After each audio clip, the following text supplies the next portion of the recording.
Hello, everybody, and welcome back to another very special 2023 award-winning edition of Ignite Radio Live. You are with Greg and Stephanie Schlueter over the 5 mighty stations of Annunciation Radio. We are so blessed to be with you during this episode and are so excited to have a very dear special guest, a part 2 guest, joining us in a moment. If you would like to join us to go more deeply into this great adventure of marriage and family, go to ilovemyfamily.us. And we are very blessed tonight to have a episode part 2. After COVID, what did we learn? Dr. Steve has become a good friend. We really want to benefit from his knowledge and wisdom as a godly Catholic husband and father, and as a doctor who navigated through much of what happened in the last 3 years at the epicenter of it. Listen to that episode 1. We will have it in our show links. But as we were processing, I said, you know what strikes me? And I said, I thought it was Ben Franklin, but it was Thomas Edison who said what, Dr. Steve? Oh, he figured out 10,000 ways the light bulb didn't work. He discovered what wasn't working, and it informed his consideration of what would work. So I'm applying that to the past few years in particular. It's a good way to apply to life. But in the past few years, what didn't work in understanding what is true and who are the purveyors of truth? Who can you trust? I mean, truly trust. Set aside the politics, set aside the ideologies. As Catholics, we want to approach tonight's conversation, and we're not going to do it perfectly.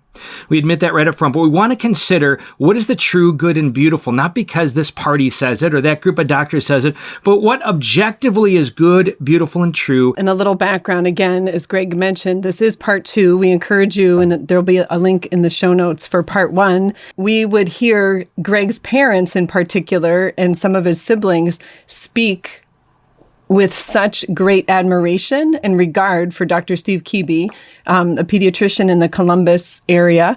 And so we would hear this name over and over and over again, and just kind of cool. And it was definitely in the Catholic circles in Columbus, and just neat to know that someone like that was out there.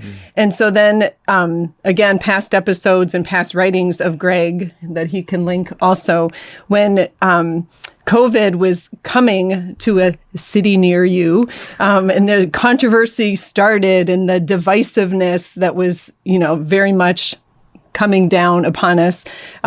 We had struck up conversations, you in particular, Greg, with Dr. Steve, and kind of processing this whole thing. And we had wanted to do a show right away with Dr. Steve. And then, drum roll please, not so much, Greg got COVID. And so Dr. Steve became a very dear friend from afar who really coached us and helped us. But the reason I say that is, more than anything, I want you, our listeners, to know the spiritual magnitude that Dr. Steve has. And you just need to be humble and listen to me for a second, Dr. Steve, because he was real deal. He is real deal. And for our listeners in particular on this Catholic radio station, I know how much that means to you. That brings such a piece of integrity and openness, really, to know that there is somebody who professes, both by words and actions, living it out. Our big thing is live it, Image Trinity, and Dr. Steve did that so beautifully. And the one thing that I want to share, other than his medical expertise and walking with us through some pretty scary times and giving great advice and just that whole realm, more for another time.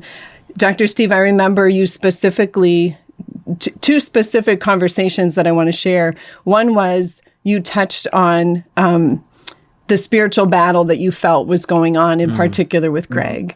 And that meant so much to hear you put words on it and know that your prayer was so deep, and so appreciative of your prayers for him and for our family. But also, you said that you woke up in the middle of the night one night and feeling that God was asking you to pray the Divine Mercy Chaplet for Greg. And that has, those graces, I believe, still echo today into our lives. But also you, I'm going to get choked up a little bit, but in the midst of it and not knowing quite what to do next, as he wasn't improving for various reasons, in particular, my belief is that spiritual battle, but you asked to pray with me. You said, can I just pray with you, Stephanie? And that meant so much and brought such grace and healing and presence of the Holy Spirit to my soul, to our family. And so as we dive into it more deeply, listeners, I want you to know that this guy is real and we are blessed by him. And Certainly others can bring different things, but I believe that when you have such a man of faith grounded in truth, the absolute, unconditional, unwavering truth of Jesus Christ found in the Catholic Church also, listen to what he's saying. So sorry I went on so long, but we love you. We appreciate you. We finally got to meet in person a few months ago at a pro-life event in Columbus, and I so look forward to connecting again in person. But we are grateful to have you with us, and so grateful for your openness to step out and to bring us the questions, your answers, and just kind of a bigger picture of what we have learned. So just to make it very real and cue you up, if you will, two names that are very hallowed to Steph and I are Dr. Chris Stroud and Dr. Eustace Fernandez, beloved brothers, devout Catholic men seeking the good of others. Dr. Chris and Dr. Eustace have both been on the Doctor program nationally, which we have high regard for and respect for. And we understand, we touched on this last time in the first episode, that when this first hit, there were a lot of people asking questions. And the key issue was an acceptance, unquestionably, of the narrative being given. And there, Dr. Eustace particularly was on the front lines. We were praying with him and benefited from his wisdom and my experiences. So a lot of thoughts and prayers. So the question was this, because they were a little bit contrarian to the view that your research, Dr. Stephen, experienced. And we thought that's good. That's okay.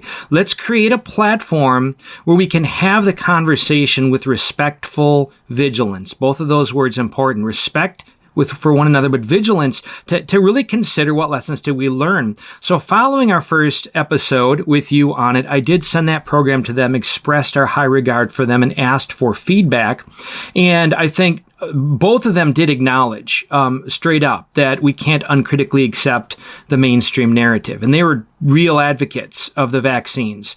And, they certainly were less than saying they wouldn't have done it differently. They I think, are a little compromised there. But, and we've invited them to an occasion down the road, we may have it, where we discuss with them and address some of these issues. For now, they did send us letters. So let me just ask as an opening for you, and then to go with it whereas you will, because I think they represent Catholic, thoughtful doctors who want to do best and disagree perhaps with you and I, but definitely came to a different place than they were a year ago. Your thoughts on that? Wow. So first of all, I'm very humbled to be joining you and all those wonderful compliments. And, I'm just a guy praying and trying to seek the truth. And it is an incredible challenge. And what you're alluding to is the biggest challenge is that, let's not make any mistake about it, that my views are contrary to the mainstream views. Okay. My views are contrary to what you are hearing from most physicians that you go to. My views are contrary to very godly spiritual men, men that I respect tremendously and have great admiration for, which creates the biggest challenge is right. Where is the truth? Because, there's other guys like me that are very spiritual and are seeking the Lord through this whole thing. And I'm sure that the doctors that you mentioned are and do seek the Lord. So in that vein, we just need to keep seeking the Lord. And what happens with this is that as I'm kind of seeking the truth, I'm finding myself trying to see, you kind of, when we seek the truth, we take what we've been taught as physicians for years past. We use the methods that we've garnered and what have worked for us, and we apply them, to today. And when you start doing that, you have to start. For me, I felt like I had to start looking at what was being told, what was being, recommended. And there just started to be things, a tremendous amount of inconsistency, frankly. Okay. And it didn't sit well with me. The way that we were, it seemed like my colleagues were accepting sort of double standards. Just for instance, is that, science in and of itself is the creative science and the thing that makes us who we are. When you talked about Edison, he experimented and failed. He postulated. He thought of ways that it could work, and he tried it and he failed. Well, that's the way we work in medicine. It's the way it's always been. That's how we've moved forward with ideas and dialogue and experimentation. We find out what's working, what works, and share it amongst each other. If we see something that's working, then we start designing studies to test it further. And if the studies are supportive, we again then we put a little stamp of approval on it. Okay. Well, what was happening from my standpoint, or the way I was watching it, is that it felt like we weren't doing that. From the beginning, there were medications that were completely safe. We're talking about the hydroxychloroquine and ivermectin. These were medications that were incredibly safe, proven to be safe. I mean, ivermectin, for instance, has been in the market, I think, hydroxychloroquine for over 60 years. And I think, less than 20 deaths, in the whole 60 years of using this medication for arthritis and immune therapies and so forth. This just was a safe medicine. Okay. Ivermectin, won the Nobel Prize for river blindness. So it went through the FDA scrutiny as far as its safety, and it was being used, for that purpose. Well, what happens is that we as physicians, we repurpose medications all the time. Right. We use them, what was called off-label, not what they were necessarily designed for or studied for, but we found out that they were working. So we used them. So, the challenge was that it was that the unequivocal response by the medical community that this could not be used. Could not be, okay? And this was in the light of, there were many physicians that were very highly credentialed, highly studied, highly experienced, that were using this method, and they were shouting out, we're being successful here. But then that was being squashed. That was being, to the point where there was no discussion. It wasn't, let's look at it and let's hear what you have to say and let's hear your experience. It was, no, your experience no longer is valid. In fact, you are not valid, and people were being canceled. And that was a challenge. Good physicians.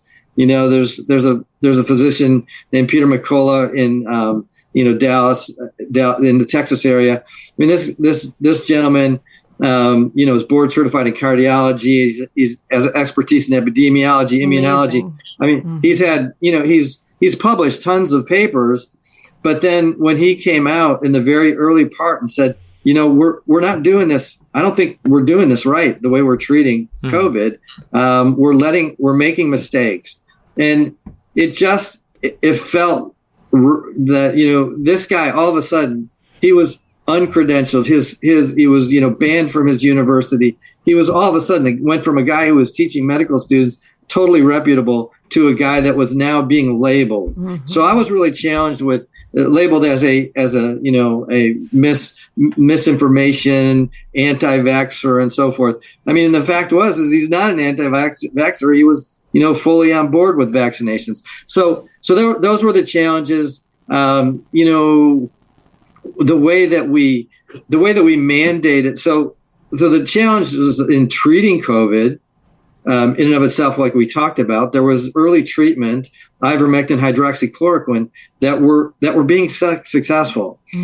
And then what happened was there were studies that were performed very, very quickly that were quoted to misrepresent for instance, hydroxychloroquine. So there would be a study that would come out, and they would use hydroxychloroquine in the later, in the hospitalization side of the illness, when hydroxychloroquine was very effective in the front end. Okay. Yes. But then they'd come out with a study and say, okay, it doesn't work. It's not effective because it doesn't help these hospitalized patients. Well, it doesn't. You're right. But they weren't listening, and we weren't. And then the studies on the front end for hydroxychloroquine, I can go into those studies, were actually the landmark studies by a gentleman named Bower. His data was going, when people went over his data, we found out that it was actually, he was studying early treatment, but in fact, the early treatment in the first 3 or 4 days was important.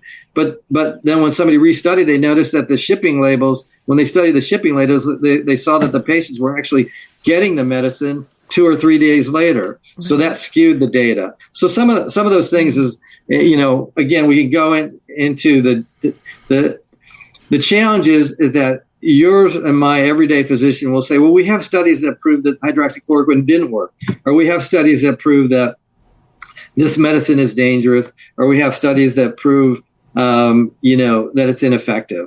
Unfortunately, there are tons of studies that prove that they are effective, they are safe. And unfortunately, when we dive into the studies that are performed, that are being quoted, and picked up by the main medical bodies, they are not great studies. Right. And so, but I'm not here to try to disparage. I think it's more important that we need to talk. I mean, we need to look at these studies. We need to look at what's working, and we can't be so cocksure, so sure that we have the right answer. It's never been that way. So if I can just interrupt for a second, yeah. Dr. Steve, I think remembering those days, and I can feel my blood boil listening to you, just the wrongness of the whole situation. So best case scenario, right? You have people who truly believed in these studies, right? Like, so, okay. But then I feel like there was such a huge piece, use the word squashed or squelched or something like that. Like I felt like time and time again, these people who were trying, to really help people, and their studies, if you will, that showed the positivity, it wasn't just, well, no, we have this study that says this. It was like, you will be quiet. You are not welcome in this conversation. Your information doesn't matter. So like when we would have discussions with people, on the opposite end, if you will, it's like, okay, but just step back. If someone is being silent so aggressively, shouldn't that be enough to step back and say, okay, is there something bigger than this? So I just wanted to add that for what it's worth. And just as I am grateful for you going forward and communicating to us tonight the key points in this episode. If we need more, we'll do that, because I do think we need to keep chewing on this and learning, again, the Thomas Edison, what's not working, what can work. But what ought to linger in our minds, if we care about the health of others, is who's calling the shots, and are they reliable?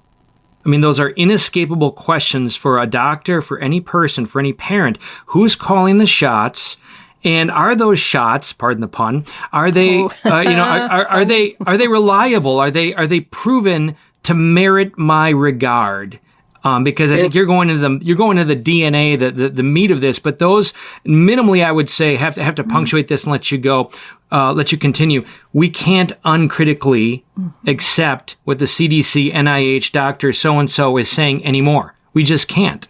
And that was proven or established in the last few years, or prove me wrong, or correct me. Yeah. I mean, I think what I would say is that instead of jumping like the Dr. McCullough, who has all these credentials, and you say, well, he can't be listened to because he disagrees with us. Okay. I think there has to be somewhere in the medical community that they have to start realizing that, these conspiracy theories, or whatever they want to call them or label them, that there is some merit. In other words, I have reason to be suspicious. Okay. So, I'm worried that my wife is cheating on me, and I see this, her car parked out somewhere. Well, that's not proof that she is, but I have reason because, something's not adding up. And my concern is that there's tons of things that don't add up, that have been taken as carte blanche. Okay. And we need to be suspicious. So, just a little, for instance, would be the gain of function research. Okay. I don't think, and when I'm talking to my colleagues, I'd like to be able to ask everybody in the medical community, do you know what gain of function research is? Okay. And I find, surprisingly, that there is a ton of my colleagues that do not have the slightest idea what gain of function research is. Incredibly intelligent, well thoughtful people. Okay. Well, what's the deal with that, Dr. Kebe? Well, the whole thing is we have to understand that gain of function research is real. What that means is that there was a period of time that the coronavirus was being looked at and manipulated genetically to what gain of function means is to create a viral entity that is transferred through animals to actually manipulate it so that it can be transferred to humans. Okay, so this is a whole deal about bioweaponry that was being studied, for the past 15 to 20 years in the United States. Well, see, here's the thing: is that the NIAID, Fauci's organizations, the medical organizations. Dr. Fauci was a part of this research. That he knew about this gain of function research. He was a part of it. Okay, and the question is, well, if gain of function can create a virus that can be transferred from human to human, that it was before only animal to animal, and now we've created something, and coincidentally we have this coronavirus that was manipulated, and coincidentally this gain of function was stopped in the United States and North Carolina by President Obama, and then this research was taken to Wuhan, China. Okay, I mean this is all fact. Yeah, documented. And yes. When you follow the dot from North Carolina to China and coincidentally Wuhan, China, all of a sudden a virus comes out of Wuhan, China that is infective to humans, that is a coronavirus. It just starts to make you wonder, right? I mean, these coincidences are fairly strong. They should be checked out. In fact, everybody, if they knew, I mean, how many people has the coronavirus killed? How many millions? Okay. And somebody should be saying, wow, where did this come from? And if someone started this, who created Frankenstein? If someone created Frankenstein, we need to find out why they did it, who did it, and we need to hold them accountable. So that's just the gain of function piece that's just totally ignored, which is confusing to me. Okay, so doctors don't know about the gain of function. I would remind you that we physicians on the front line, we do not have time. I mean, I think every physician would admit that we do not have time to look at studies critically. Okay, what we do is we look at something comes across our desk. We're told it's a pretty good deal. We look at a quick study. We look at an abstract. We look at a title. Title says such and such drug is great for such and such. And we go, okay, good. I got something that will help a disease process that I've been wanting to help. So I trust it, okay? So we don't have time to dig in deeply into these studies. We trust the drug representative who comes to buy us lunch, who is actually fed the information from his company, and they know how to do it, okay? So there's this whole bit of trust. So now when our physicians, they say, well, we have studies. Well, yes, the drug companies have brought out studies that have been in favor for instance, the vaccine. But another method of sort of suspicion, okay? Like, do my colleagues, do we all understand what this new vaccine is all about? Do we understand? I mean, do they understand that it's actually genetic? It's a genetic modification, a man-made genetic modification, a genetic sequence that is injected into the arm, right? And so immediately, I mean, if they really understand that, it just seems to me that, I'm just a pediatrician and, just a general guy. But when I think about genetic modifications, I'm a little bit concerned. Yeah. I want to know who's in control of that. And I want to know, do they really know what they're doing? And did they really study it? Has it been tested? Has there been longevity? Yeah. Do they have the body of evidence to demonstrate its health, if you will? And did they have that before it was launched? And so we have every right to know. Okay. So then what happens is that, I was involved actually in the very early part of the adolescent arm study for the BioNTech, which was the Pfizer product, vaccine product. Okay.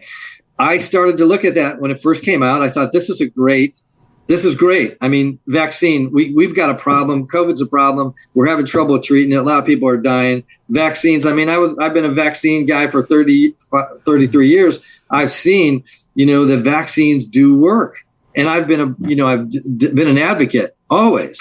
So for me, this was a slam dunk. We do research, and I'm part of this research. Let me bring adolescent patients to the table. This is great. They're going to have to get the vaccine anyway. So let's let they get to make actually a stipend. They get to get involved in the research. They get early vaccine. This is perfect. I thought I was doing a great thing, but then I started to. I was just jumping in this, rushing in, and I was saying took a step back, and I said, wait a minute. This is not like your everyday vaccine. This is nowhere near the vaccines of the past. Every other vaccine in the past has had a piece of the pathogen, either a dead pathogen that they took pieces from, antigenic pieces from, to put into their formulation, put into the body, create an immune response to those what we call antigenic components. So that's what they do. Or else they take a weakened live virus, sort of like the measles, mumps, and rubella. They take those viruses, and those are weakened live strains, whereas the other one with dead parts would be like your pertussis vaccine and your tetanus and diphtheria. Okay, so they were doing that was the way the research went. This is not a piece of the pathogen. We are injecting a genetic sequence that was created, a genetic sequence.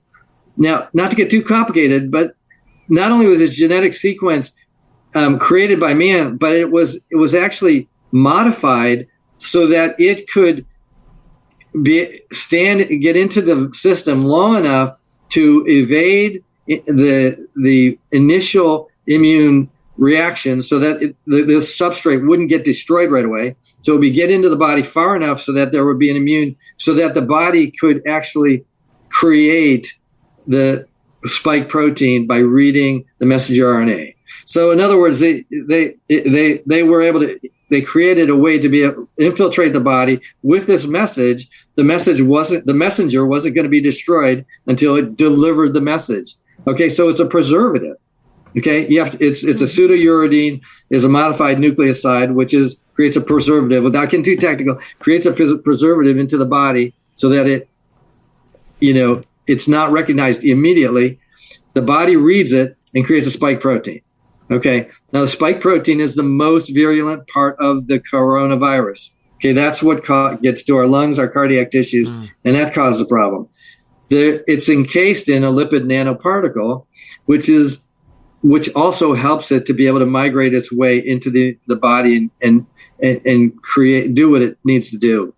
So all of the lipid nanoprotein has been found to be toxic to epithelial cells in the myocardium, in the heart muscle. Okay, So these things started to create red flags. Okay, now, so then I called up one of the researchers in Pfizer, and I said, "Hey, I got a problem. This is a genetic vaccine, right? Yes. Well, is it really a vaccine? Well, it's really genetic therapy. Okay. Now, this is what I just said. Wow. You can't lose this. Epic. This is genetic. This is classified as genetic therapy. The companies. So I've gone back into this because the companies, when they first brought this product out, they knew it. They called it genetic therapy. It was genetic therapy. It is genetic therapy. It's not actually a vaccine.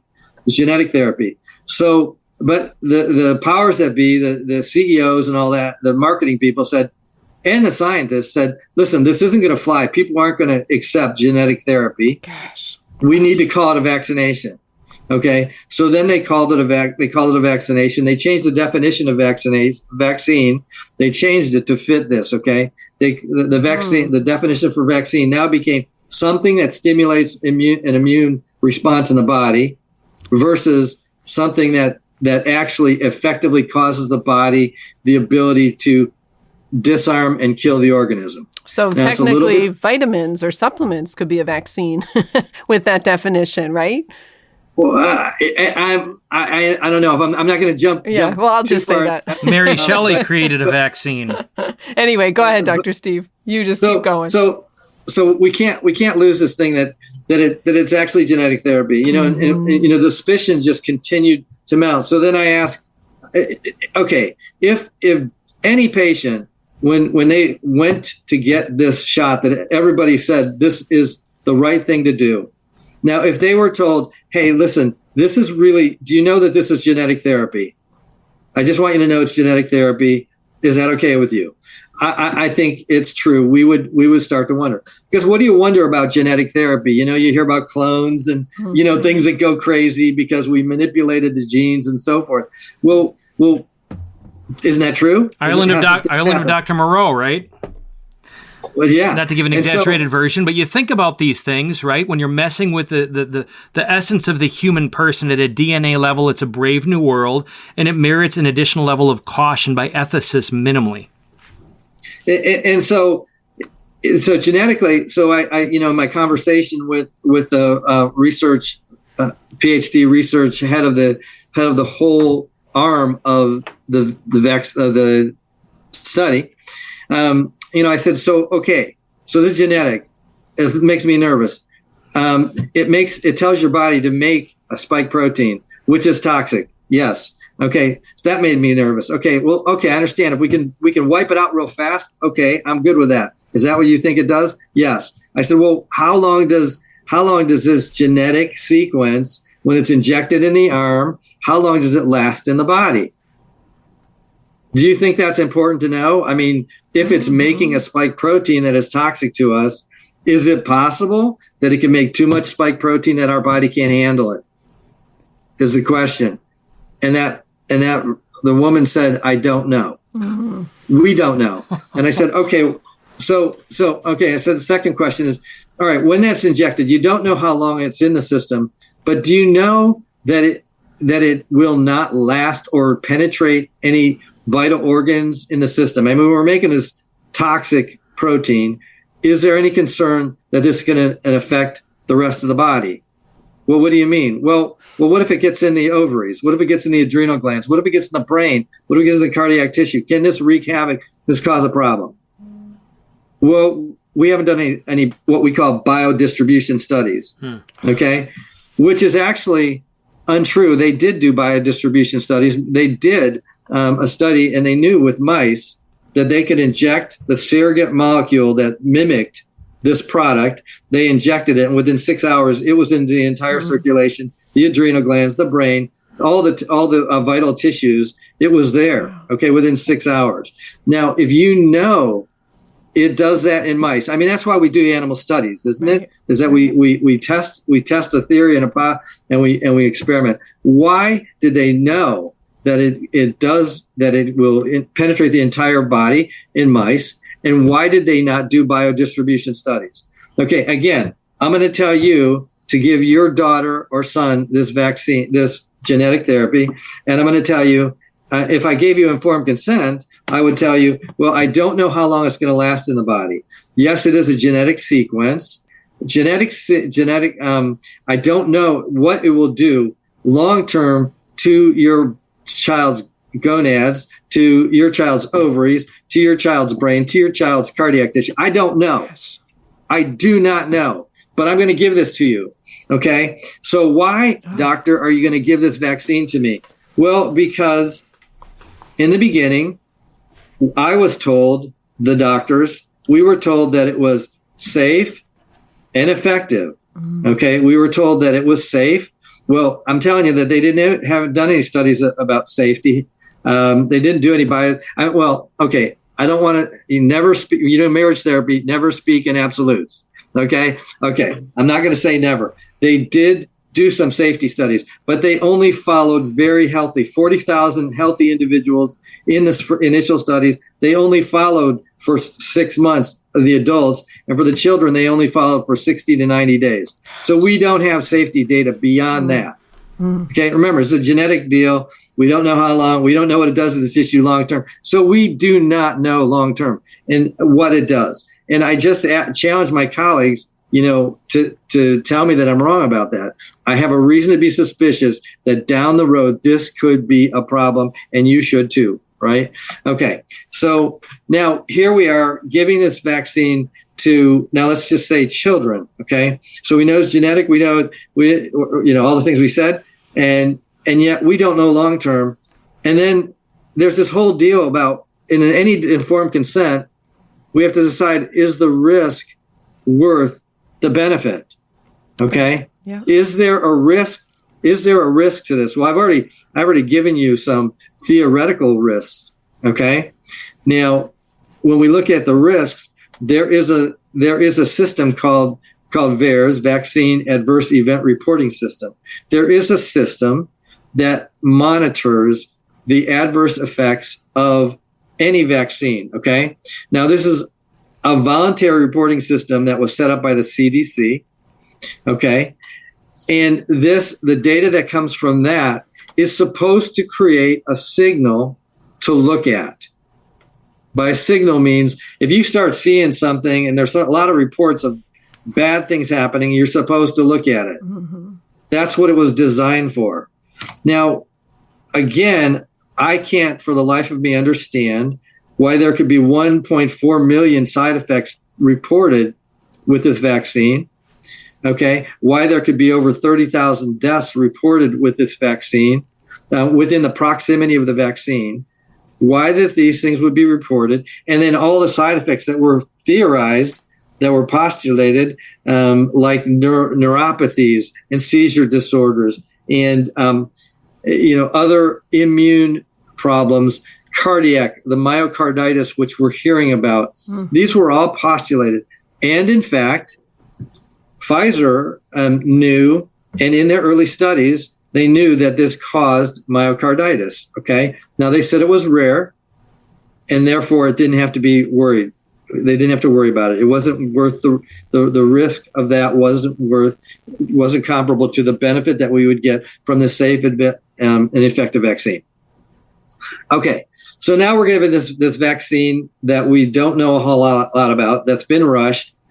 We're giving a vaccine that is now it was up until a few months ago, mainly comprised of only the genetic modification that was consistent with the original Wuhan strain. Okay. So now what's happened is that we all know, we've heard about Delta strain, and that's the one that caused you great grief, Greg. Back a year ago, and that was the Delta strain was very, very virulent and very, very toxic and caused a lot of deaths. Okay, and then came along Omicron, and Omicron actually is less toxic, but more contagious. Not only that, it is highly contagious, super contagious, and it's kind of what we're seeing is that everybody knows that the vaccine. And we know everybody's being vaccinated, and yet they're still getting the COVID infections, right?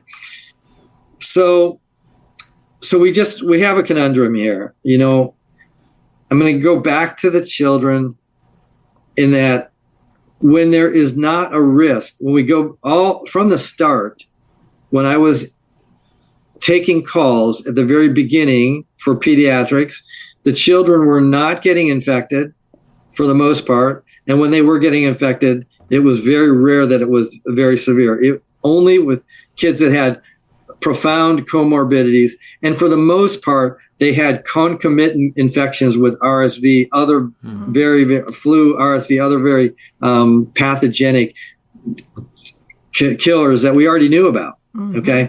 So the kids when they started looking, they had COVID, but they also had these other infections going on. So we don't know that even the sickest of the sick were caused only by COVID. Right.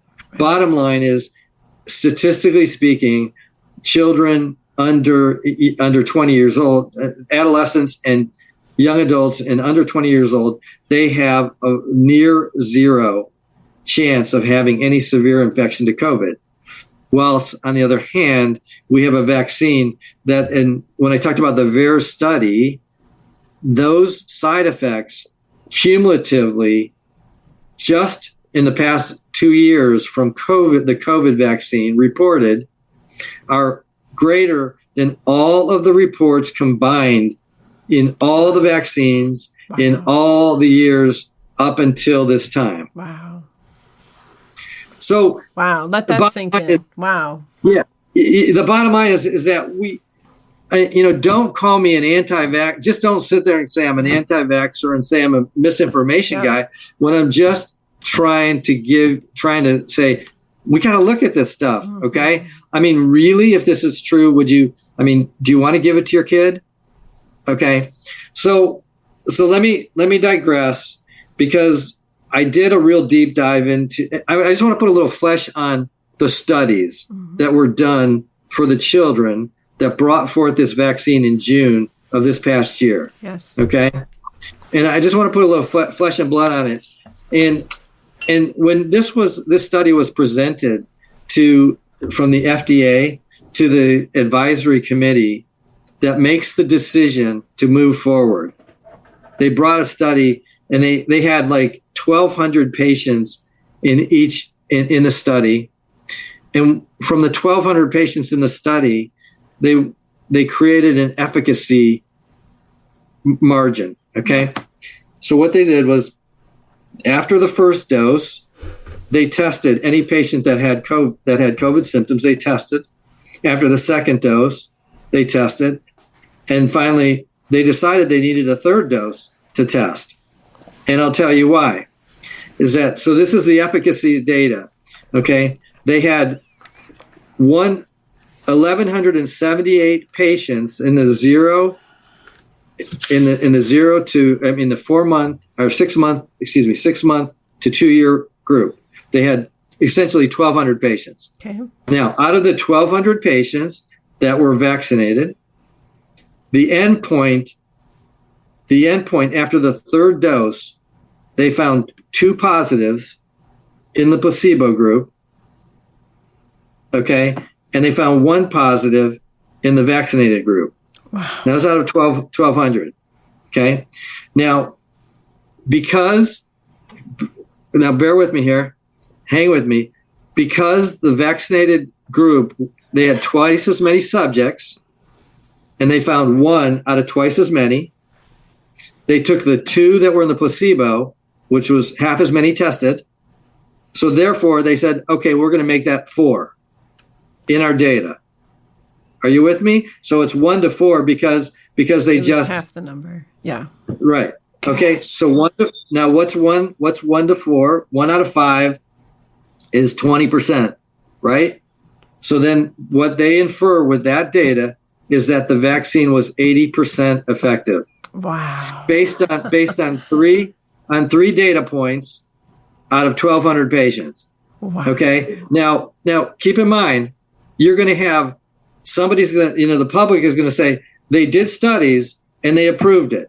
You're right. They did studies and they approved it, and they showed an efficacy. Yeah. If you buy this piece of data. Okay. Now, if there's one mistake out of 1 and 2, 3 data points, it throws everything totally to the other way. Okay. Now, let me tell you a few little things about this. Okay. Can I pause you before you go on, just for the sake of the average listener who's not into math? 1 out of 1,200, if I'm hearing you correctly, versus 2 out of 1,200, factually is statistically insignificant.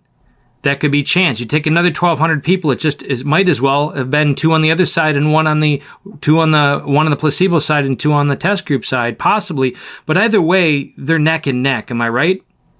Absolutely. And then what that's called is relative efficacy.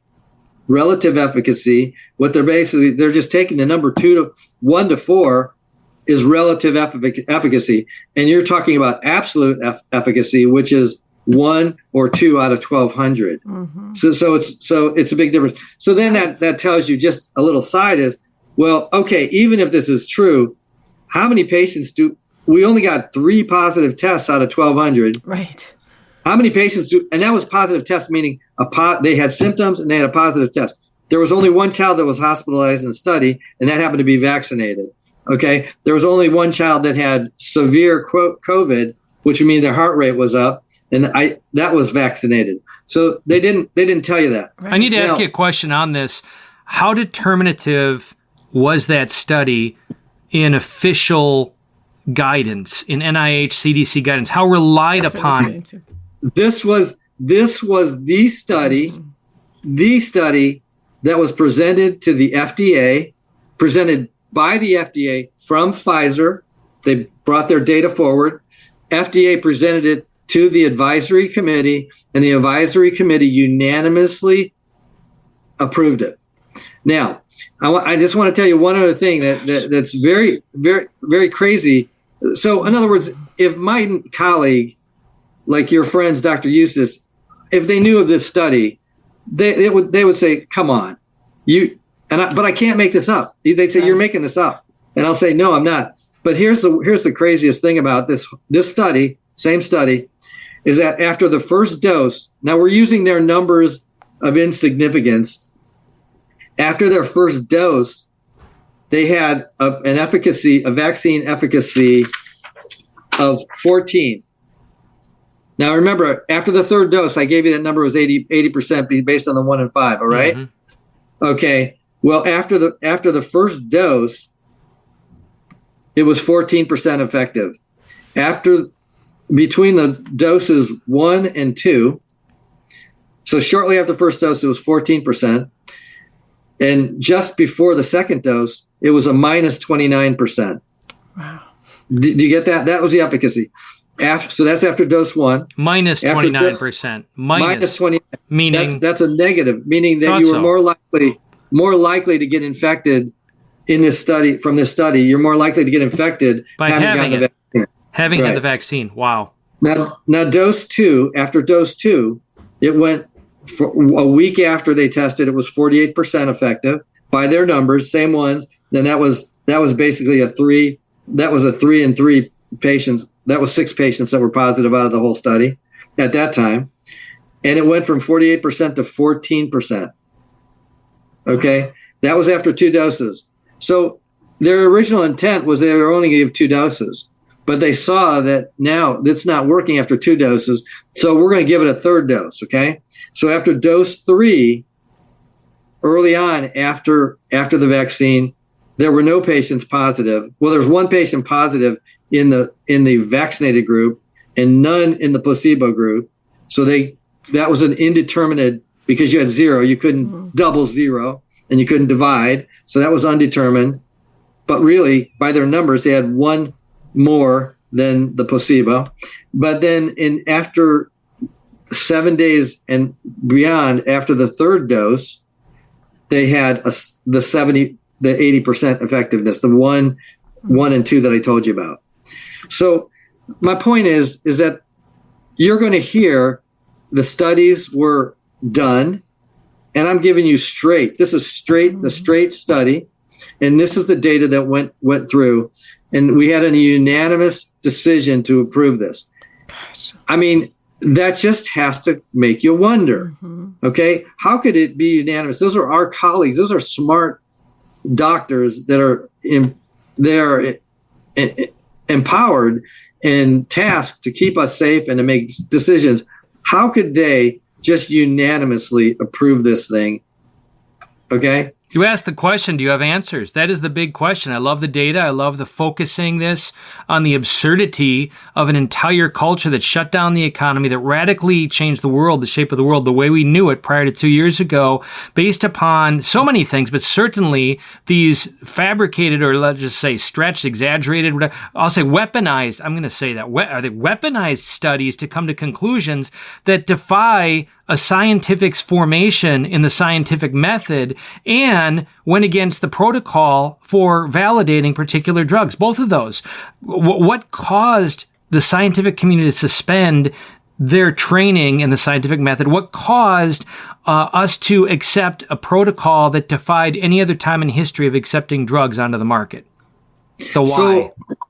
So when you start getting into the postulating, I want to be cautious, because I don't want Dr. Jones to throw it out because of what I say right now. Right. Okay. Right. I want Dr. Jones to look at the study that I looked at and tell me that I've got it. I've totally misinterpreted it. Okay. So Dr. Jones, if you're hearing this, look at the study and then call me a farce. Now, as far as the whys, there are some concerning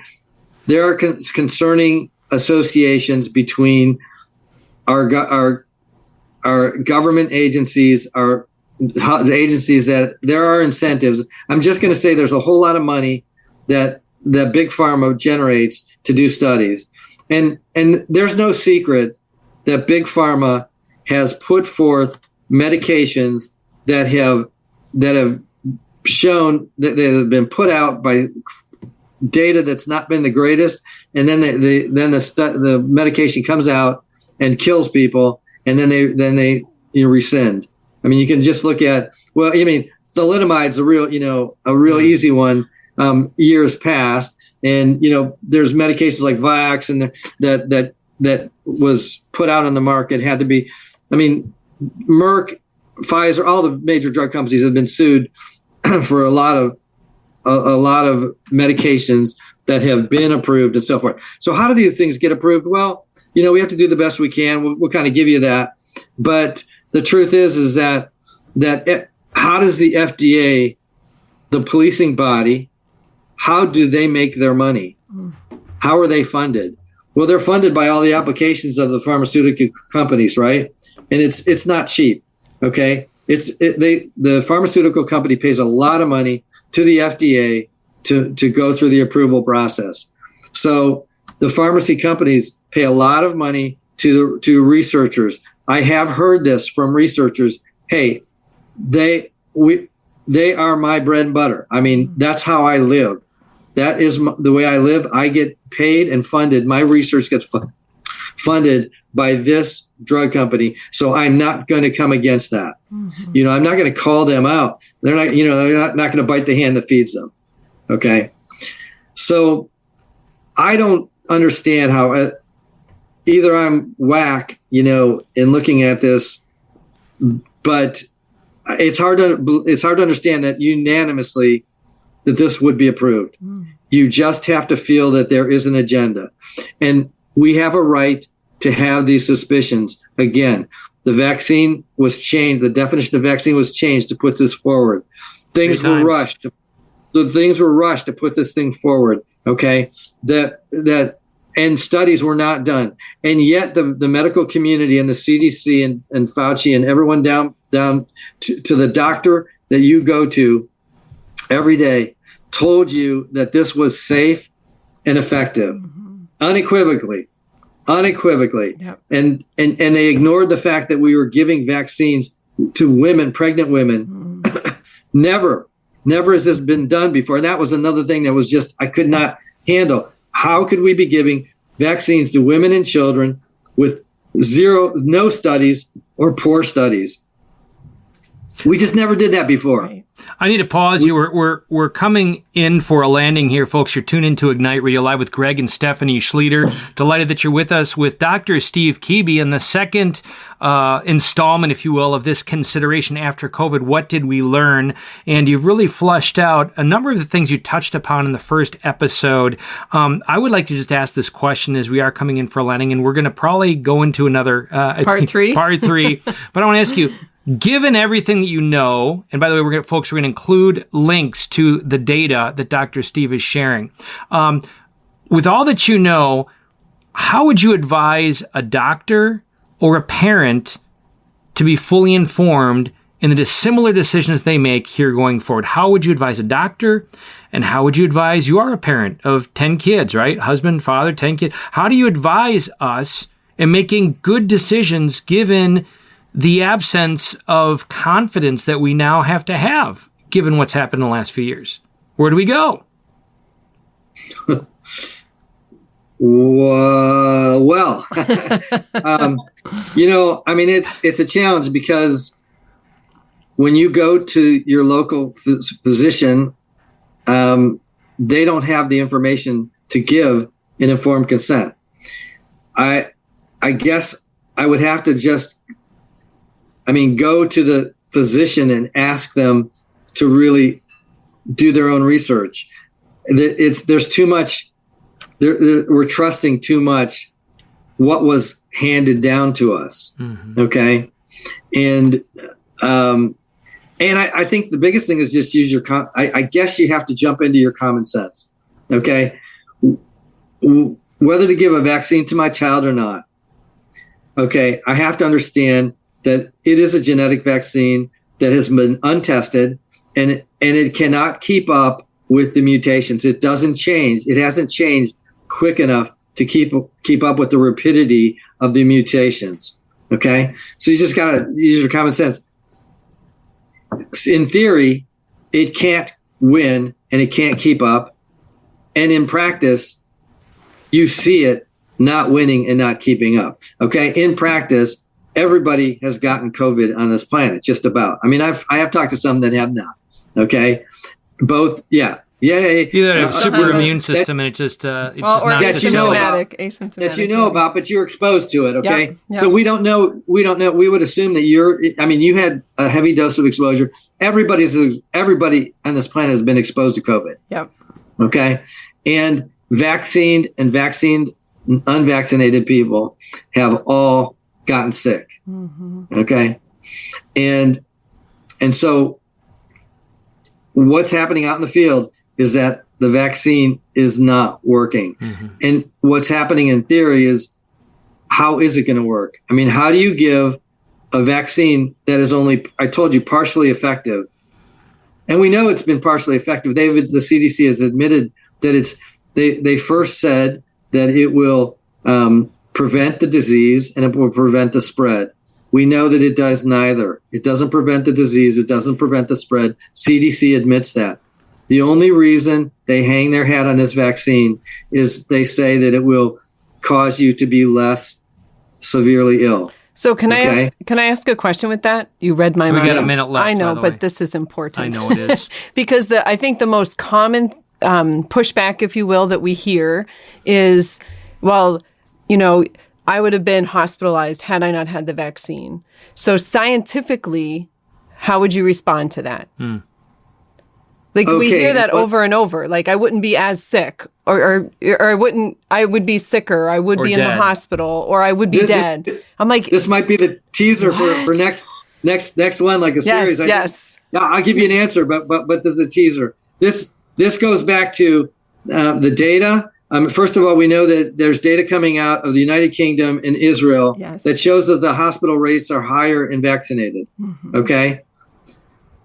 We already know that. Okay. There's much of this data is being suppressed. So in fact, it's just not true. Okay. That's all I can tell you. The second thing that you have to keep in mind is, back in the day when they said this was a disease of the unvaccinated, what was happening there was incentives for hospitals for the COVID diagnosis and to use medications like remdesivir. There was high incentives. They were getting a lot of money. So then the data in the very beginning, when a person at the intake desk, if they said, if you said I was vaccinated one time, not fully vaccinated, the data would be transferred. The data would become unvaccinated. Gotcha. So then our ICU friends, they would be seeing patients. And I mean, I challenge them. Did they look back at the chart? When they look at the chart, it says unvaccinated, and that's what they know about that patient. Did they ask the patient in the ICU, did they ask that patient if they were vaccinated? Ever? Did they get their true vaccine history? So what's happening is that the unvaccinated number was overinflated. And in the beginning, it was also higher, overinflated because of what I just told you. And secondly, because less people were vaccinated. Mm-hmm. In the beginning, less people were vaccinated. So in the beginning, there were more people that were ill in the hospital that were unvaccinated, because the numbers just favored that. Mm-hmm. But as we go farther in, we need those ICU docs. We need to talk. We need to just have this discussion and say, well, wait, did you go? Because I'll have a pulmonologist who says 100% of my patients in the ICU were not vaccinated. Okay. But then I'd want to ask, I'll accept that. That's what you're seeing right now. But what data do you have to prove it? And how do you know that they were truly unvaccinated? Mm-hmm. We have to go backwards.